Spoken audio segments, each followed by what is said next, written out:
नमस्कार दोस्तों, कैसे हैं आप लोग। स्वागत है आपको हमारे channel Ashish Kumar FIGP guide में। तो हम आज SST का प्रीवियस ईयर क्वेश्चन पेपर लेके आया हूं।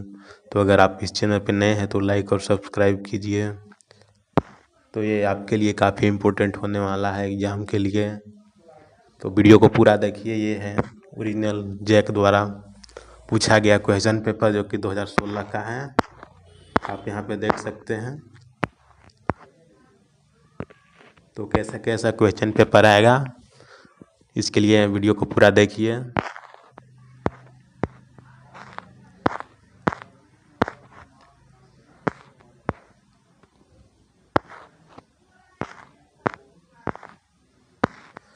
तो यहाँ पे कुछ इम्पोर्टेंट इंस्ट्रक्शंस दिए हुए हैं। पहला इंस्ट्रक्शन है, परीक्षार्थी यथासंभव अपने शब्दों में ही उत्तर दें। इस प्रश्न पत्र में 5 इकाई है। इकाई 1 में है इतिहास, जो कि 20 अंक का होगा, और इकाई 2 में भूगोल है, जो कि 18 अंक का होगा। इकाई 3 में होगा नागरिक शास्त्र, और इकाई 4 में होगा अर्थशास्त्र। तो आपको 4 इकाई का आएगा, जो कि सही 20-20 नंबर का होगा। तो इकाई 1 की बात करते हैं। तो इकाई 1 में है इतिहास। तो इतिहास में कैसा क्वेश्चन आएगा वे देख लेते हैं। पहला क्वेश्चन है, निरंकुशवाद से आप क्या समझते हैं। ऐसी सरकार या शासन व्यवस्था जिसकी सत्ता पर किसी प्रकार कोई अंकुश नहीं होता है, वह अत्यंत केंद्रीकृत, तानाशाही तथा सैन्य बल पर आधारित होता है, उसे निरंकुशवाद कहते हैं। यह 1 नंबर का है दोस्तों। इस तरह से आपको आंसर देना होगा। क्वेश्चन नंबर दूसरा है, फ्रांसीसी लोगों के बीच सामूहिक पहचान का भाव पैदा करने के लिए फ्रांसीसी क्रांतिकारियों ने क्या कदम उठाए। जो कि 60 से 80 शब्दों में इसका आंसर देना है, जो 3 नंबर का होगा। इसका अथवा में दिया हुआ है, हनोई के आधुनिक नवनिर्मित इलाकों में चूहे बहुत थे, व्याख्या कीजिए। इन दोनों में से किसी एक को आंसर देना होगा। तो आंसर है, फ्रांसीसी लोगों के बीच सामूहिक पहचान का भाव पैदा करने के लिए फ्रांसीसी क्रांतिकारियों ने अनेक कदम उठाए, जिनमें से प्रमुख निम्नलिखित हैं। तो कौन कौन से कदम उठाए। पहला कदम, सबसे पहले नागरिक व पितृभूमि जैसे विचारों ने एक संयुक्त समुदाय के विचार पर बल दिया। दूसरा है, सक्रिय नागरिकों द्वारा एक चुनी गई सभा का गठन किया गया, जिसका नाम नेशनल असेंबली रखा गया। तीसरा कार्य है, एक केंद्रीय प्रशासनिक व्यवस्था लागू की गई, जिसने सभी के लिए समान कानून बनाए। राष्ट्र के नाम पर कई स्तुतियां रची गई, शपथ ली गई एवं शहीदों का गुणगान किया गया। पांचवा है, पेरिस शहर में बोली जाने वाली फ्रेंच भाषा को प्रोत्साहित किया गया। तो ये सब सामूहिक पहचान बनाने के लिए किया गया। तीसरा क्वेश्चन है, खिलाफत आंदोलन पर संक्षिप्त टिप्पणी लिखिए। ये VVI कॉपी क्वेश्चन है, आपको एग्जाम के लिए काफ़ी इम्पोर्टेंट है। इसको आप VVIP में रख लीजिएगा। VVI क्वेश्चन है, वेरी वेरी इम्पोर्टेंट। खिलाफत आंदोलन पर संक्षिप्त टिप्पणी लिखिए, और अथवा में है, उपनिवेशों में राष्ट्रवाद की उदय की प्रक्रिया उपनिवेशवाद विरोधी आंदोलन से जुड़ी हुई क्यों थी, व्याख्या कीजिए। तो इसका अथवा बनाया गया है, वियतनाम एवं दूसरे उपनिवेशी देशों में भी आधुनिक राष्ट्रवाद के उदय की प्रक्रिया उपनिवेशवाद विरोधी आंदोलन से गहरे तौर पर जुड़ी हुई थी। औपनिवेशिक शासन के विरुद्ध संघर्ष में लोग आपसी एकता को पहचानने लगे। शासकों ने आम जनता पर काफ़ी अत्याचार किए। दमन और शोषण के साझा भाव ला दिया।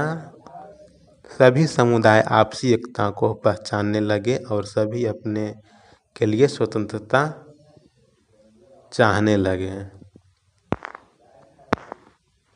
आगे लिखा हुआ है, लेकिन सभी के लिए स्वतंत्रता के मायने अलग हो, उनके उद्देश्य भी अलग हो और स्वाधीनता के मायने भी।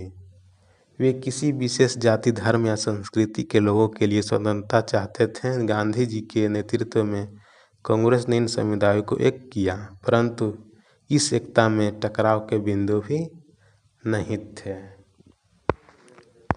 तो ये आंसर दिया हुआ है। क्वेश्चन नंबर 4 देखें तो वीटो का क्या तात्पर्य है। ये भी VVIP क्वेश्चन है दोस्तों, तो आप इसको VVIP में लीजिएगा, या आपको परीक्षा में आने की काफ़ी अधिक संभावना है। वीटो का क्या तात्पर्य है। युद्धोत्तर अंतर्राष्ट्रीय आर्थिक व्यवस्था को ब्रेटन वुड्स व्यवस्था भी कहा जाता है। क्यों? जो कि 60 से 80 शब्दों में इसका आंसर देना है, जो 3 नंबर के आएगा।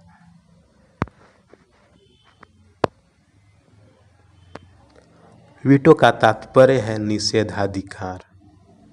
इसके अंतर्गत एक ही सदस्य की असहमति किसी भी प्रस्ताव को खारिज करने के कारण बन सकता है। ब्रेटन वुड्स अमेरिका के न्यू हैम्पशायर में स्थित है। द्वितीय विश्व युद्ध के पश्चात विश्व की विखंडित अर्थव्यवस्थाओं को पटरी पर लाने के लिए 1944 ईस्वी में अमेरिका में ब्रेटन वुड्स समझौता हुआ। इस समझौतों के अंतर्गत संयुक्त राष्ट्र संघ का 2 महत्वपूर्ण संस्थाओं का अंतर्राष्ट्रीय मुद्रा कोष एवं विश्व बैंक की स्थापना की गई। विश्व बैंक में बर्बाद होने वाले देशों को अर्थव्यवस्था को पटरी पर लाने के लिए यह सम्मेलन उठाया गया, जो एक महत्वपूर्ण कदम था। यह टॉपर का क्वेश्चन आंसर है। आप देख सकते हैं कैसे आंसर दिया जाता है। पहले विश्व युद्ध के समय भारत का औद्योगिक उत्पादन क्यों बढ़ा, अथवा लोगों को मनोरंजन के अवसर उपलब्ध कराने के लिए इंग्लैंड में 19वीं सदी में मनोरंजन के कौन कौन से साधन सामने आए, चर्चा कीजिए। इसका आंसर होगा पहले विश्व युद्ध के समय भारत का औद्योगिक उत्पादन बढ़ने का कारण निम्नलिखित है। पहला कारण है, पहले विश्व युद्ध में ब्रिटेन ऐसे उलझ गया कि उसका सारा ध्यान अपने बचाव में लग गया। वह अब भारत के अपने माल का निर्यात न कर सका, जिससे भारतीय उद्योगों को पनपने का सुअवसर प्राप्त हुआ। दूसरा पॉइंट है, इंग्लैंड के सभी कारखाने निर्यात की चीज़ें बनाने के बजाय युद्ध की सामग्री बनाने लग गए। इससे भारतीय उद्योगों को रातों रात एक विशाल देशी बाजार मिल गया। तीसरा पॉइंट है, जब भारतीय उद्योगों को सरकार द्वारा फौज की वर्दियाँ, बूट, टेंट इत्यादि बनाने का ऑर्डर मिले तो उसमें नई ज्ञान आ गई। चौथा पॉइंट है, ब्रिटेन के युद्ध में फंसा देखकर नेताओं ने स्वदेशी कपड़ों पर बल दिया, जिससे भारतीय उद्योगों का लाभ हुआ। छठा क्वेश्चन है, 19वीं सदी में भारत में गरीब जनता पर मुद्रण संस्कृति पर क्या असर हुआ, चर्चा कीजिए। जो कि इसका उत्तर 100 से 125 शब्दों में देना है। इसके अथवा में है, ब्रिटेन में आए सामाजिक बदलावों से पाठिकाओं की संख्या में इजाफा हुआ, व्याख्या कीजिए। इसका आंसर दिया हुआ है, 19वीं सदी में भारत में गरीब जनता पर मुद्रण संस्कृति का निम्नलिखित असर हुआ। लोगों को किताबें आसानी से मिलने लगी। दूसरा पॉइंट है, मुद्रण संस्कृति के कारण किताबें एवं पत्र पत्रिकाओं कम कीमत पर छपकर आने लगी, जिससे गरीब को जनता को भी खरीद सकती थी। कई लोगों को छापखाने में काम भी मिल गया। चौथा लाभ था, पुस्तकों के पत्र पत्रिकाओं को पढ़कर लोगों की जीवन शैली में सुधार आने लगा। पांचवा पॉइंट है, भाषाई अखबारों के माध्यम से लोगों के मन में राष्ट्रीयता की भावना पैदा की गई। छठा पॉइंट है, पत्र पत्रिकाओं के माध्यम से लोगों में सामाजिक कुरीतियों एवं संस्कृति रूप के एक विकृत रूप से प्रति लोगों के जागरूकता फैली। और अगला पॉइंट है जो कि 7वां पॉइंट है, कहानियों और कविताओं के माध्यम से गरीब जनता में राष्ट्रवाद की भावना पैदा की गई।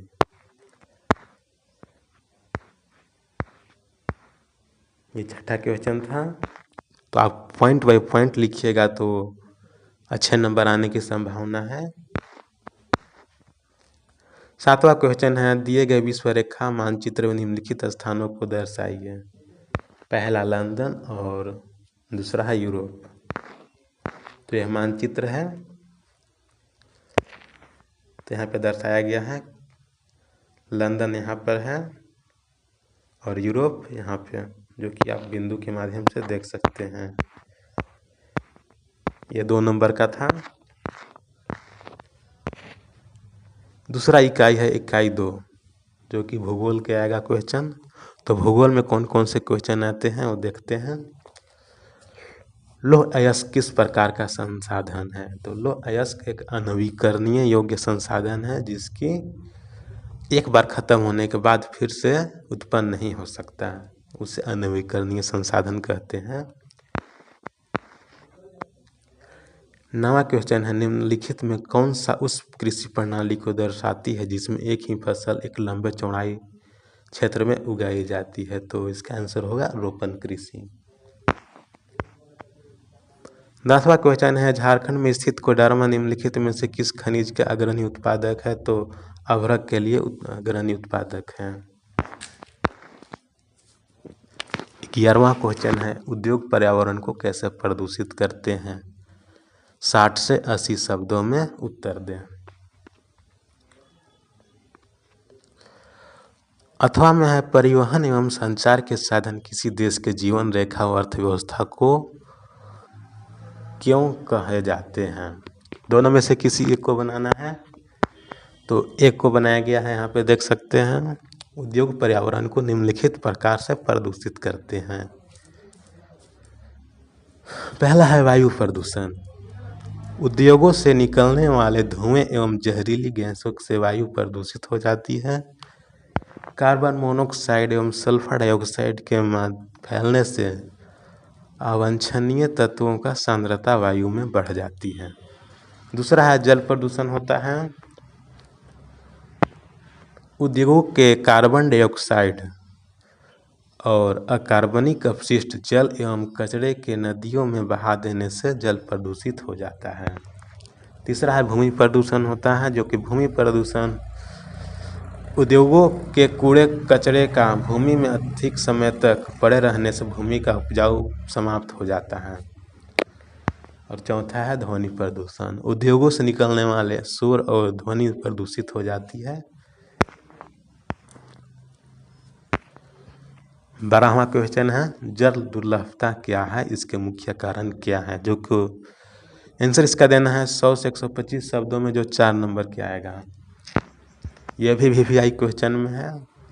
हालांकि पानी एक असमाप्त होने वाला संसाधन है, फिर भी इसको असमान वितरण, अत्यधिक मांग एवं दुरुपयोग के कारण जल दुर्लभ होता जा रहा है। पानी की कमी और इस समस्या को जल दुर्लभता कहते हैं।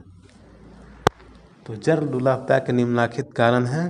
पहला कारण है वर्षा जल संग्रहण की विधियां विकसित नहीं हुई, जिसके कारण वर्षा जल बेकार चला जाता है।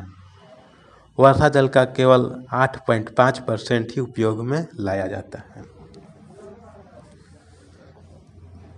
दूसरा पॉइंट होगा, निरंतर बढ़ती हुई जनसंख्या के कारण प्रति व्यक्ति जल की उपलब्धता की कमी आई है।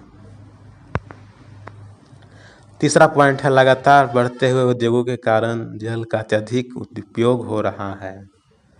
और चौथा पॉइंट है, भौम जल स्तर बहुत ही नीचा होता जा रहा है, जिसके कारण जल दुर्लभ होती जा रही है। 5वां पॉइंट है, प्रदूषणों से नदियों का जल भी अब उपयोग में नहीं लाया जा सकता। जल का दुरुपयोग भी जल दुर्लभता का जन्म देती है। तो ये सारे पॉइंट हैं। क्वेश्चन नंबर 13 देखते हैं तो प्रौद्योगिकी और आर्थिक विकास के कारण संसाधनों की अधिक उपभोग कैसे हुआ। इसके अथवा है में आएगा जो कि चावल की खेती के लिए उपयुक्त भौगोलिक परिस्थितियों का वर्णन करें, जो कि 100 और 125 शब्दों में इसका आंसर देना है, जो कि 4 नंबर का आएगा।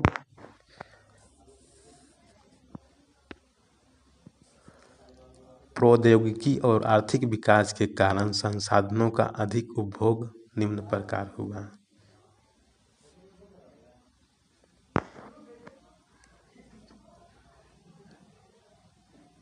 पहला है पर्यावरण में उपलब्ध प्रत्येक वस्तु हमारी कोई न कोई आवश्यकता को अवश्य संतुष्ट करती है। जब प्रौद्योगिकी का विकास होता है तो उनके प्रयोग में भी वृद्धि हो जाती है, फलस्वरूप संसाधनों के अधिक दोहन होने लगता है।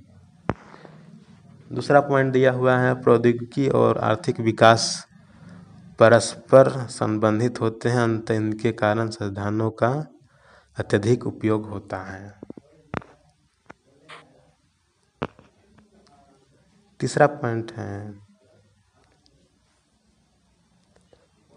जब किसी देश में प्रौद्योगिकी के विकास के कारण आर्थिक विकास होता है तो लोगों के जीवन स्तर में सुधार होता है, फलस्वरूप मानवीय आवश्यकताओं बढ़ती है और संसाधनों का अधिकाधिक उपयोग होने लगता है।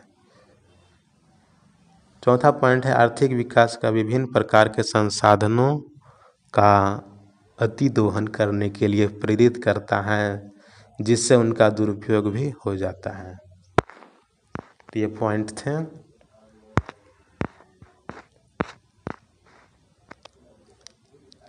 चौदहवां क्वेश्चन है दिए गए भारत की रेखा मानचित्र में निम्नलिखित को दर्शाना है। पहला है धार मरुस्थल और दूसरा है पूर्वी तटीय मैदान, और दूसरा है पृष्ठ संख्या 17 पर दिए गए भारत के रेखा मानचित्र को ध्यानपूर्वक अध्ययन कीजिए और क ख ग घ द्वारा प्रदर्शित जगहों को पहचान कीजिए। यह 2 नंबर का आएगा और 1/2 नंबर यानी कि ये भी 2 नंबर का आएगा।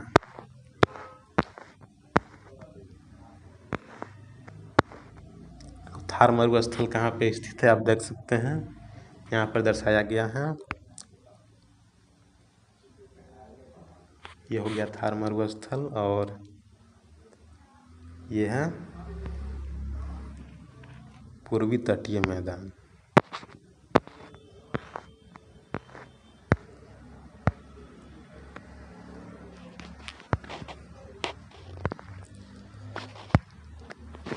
यहाँ बात करें तो क में है आपका नरोरा परमाणु ऊर्जा संयंत्र, और ख की बात करें तो ख की जगह पर है हैदराबाद, और ग में है मारमागो, और घ में है झारखंड उड़ीसा लौह अयस्क पेटी।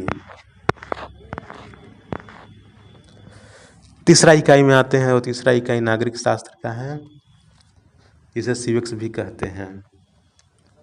15वां क्वेश्चन देखें तो कोष्टक में सही शब्द को चुनकर रिक्त स्थानों को भरिए। लिखा हुआ है हमारे देश में आज़ादी के बाद रिक्त स्थान है, स्थिति कुछ सुधार हुआ है। तो पुरुषों या महिलाओं, तो यहाँ पे महिलाओं आएगा। हमारे देश में आज़ादी के बाद महिलाओं की स्थिति में कुछ सुधार हुआ है। 16 क्वेश्चन है विभिन्न धर्मों से निकले विचार आदर्श के मूल्य खाली जगह है में एक भूमिका निभा सकते हैं। राजनीति या संसद, तो राजनीति होगा इसका आंसर। विभिन्न धर्मों से निकले विचार आदर्श और मूल्य राजनीति में एक भूमिका निभा सकते हैं। उसी तरह 17वां क्वेश्चन है भारत की विधायिका महिलाओं के अनुपात बहुत ही कम है या अधिक है, तो कम होगा इसका आंसर। 18वां क्वेश्चन है सामाजिक विभाजन किस तरह राजनीति को प्रभावित करते हैं, 2 उदाहरण भी दीजिए। तो सामाजिक विभाजन निम्नलिखित तरह से राजनीति में प्रभावित करते हैं, जो कि 3 नंबर का है। भारत जैसे विशाल देशों में सामाजिक अंतरों को पाया जाने वाला स्वाभाविक है। लोगों के जाति धर्म के आधार विभाजित हैं। अधिकांश राजनीतिक दल किसी खास धर्म के लोगों का ही प्रतिनिधित्व करती है। भारतीय जनता पार्टी हिंदुओं का और अकाली दल सिख और बहुजन समाज पार्टी निम्न वर्ग को बढ़ावा देती है। दूसरा पॉइंट है राजनीतिक इस बात पर प्रभावित होती है कि राजनीतिक दल के नेता किसी समुदाय के मांगों को किस प्रकार उठाते हैं। उस समुदाय के जायज़ मांगे मानना आसान है तो संविधान सहमत है। तीसरा पॉइंट है इस बात पर प्रभाव बढ़ जाता है कि सरकार समुदायों को मांग पर कैसा प्रतिक्रिया व्यक्त करती है। यदि समुदाय की जायज़ मांग वो मान लेती है तो सामाजिक विभाजन देश के लिए एक कम खतरनाक होगा, लेकिन इसे राष्ट्रीय एकता के नाम पर कुचलती है तो परिणाम उल्टा हो सकता है।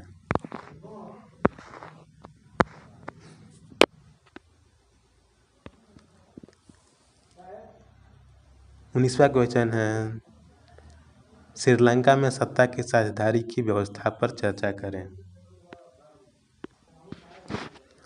अथवा में है भारत के संघीय शासन व्यवस्था की विशेषताओं को चर्चा कीजिए।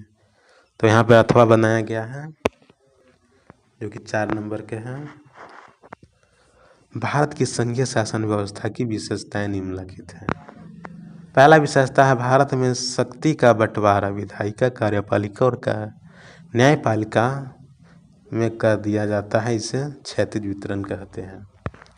दूसरा है भारतीय संघीय व्यवस्था में सत्ता एवं शक्ति का बंटवारा कई स्तरों की सरकारों में कर दिया जाता है। पूरे देश के लिए केंद्र सरकार होती है और राज्य के लिए राज्य सरकार होती है और केंद्र राज्य के अपेक्षा ज़्यादा शक्तिशाली होता है। संविधान केंद्र और राज्य सरकारों के शक्तियों को अलग अलग सूचियों में बांटा रखा है। तीसरा पॉइंट है भारत की संघीय व्यवस्था में सबको साथ लेकर चलने का संघात्मक सरकार है, लेकिन कुछ राज्यों के विशेष राज्य का भी दर्जा दिया गया है। भारत में तीसरे स्तर की कोई सामुदायिक सरकार नहीं है जो अलग अलग जातियों जैसे धर्मों, शैक्षणिक संस्कृतियों और भाषाई की रक्षा करती है।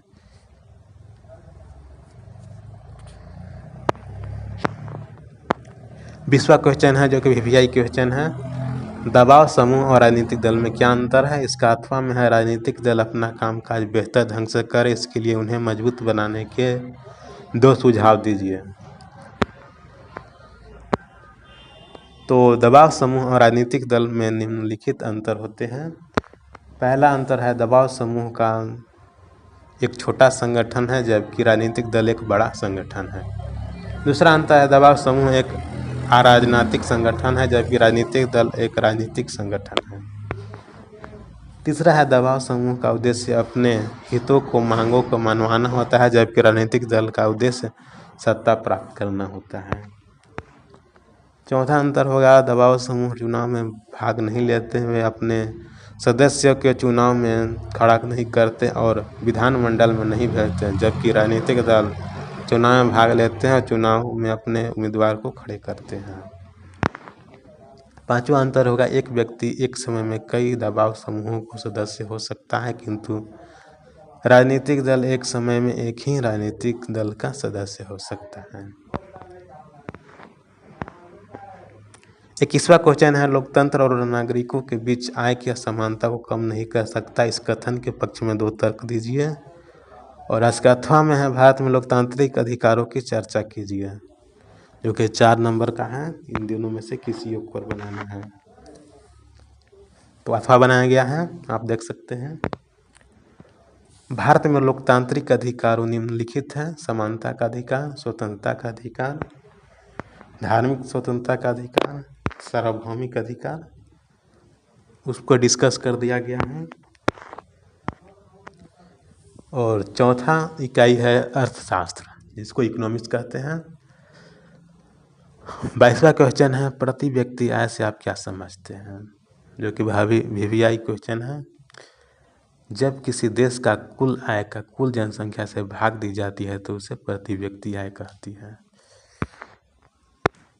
23वां क्वेश्चन है भारत में उपभोक्ता आंदोलन की शुरुआत किन कारणों से हुई।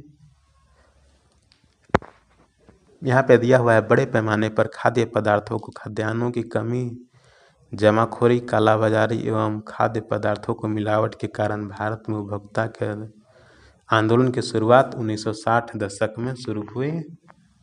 उपभोक्ता की जागरूकता की आवश्यकता जब अधिक महसूस की गई तो उत्पादक दुकानदारों को उपभोक्ता के जीवन में सही खेलना शुरू कर दिया। तेल, घी, खोआ, मसालों आदि मिलावट करना शुरू कर दिया। अधिक कीमत में वसूला जाने लगा। इसी कारण 1970 के दशक में भारत में अनेक उपभोक्ता संगठन बनाए गए। तत्पश्चात भारत सरकार ने 1986 में उपभोक्ता सुरक्षा अधिनियम लागू किया गया और सामान्य रूप से कोपरा के नाम से जाना जाता है। क्वेश्चन नंबर 24 है, तृतीयक क्षेत्रक अन्य क्षेत्रक से भिन्न कैसे है? तो यहाँ पे दिया हुआ है, आप पढ़ सकते हैं। 25वां क्वेश्चन है, क्या कारण है कि कुछ कर्जदार कर्ज देने के लिए तैयार नहीं होते हैं?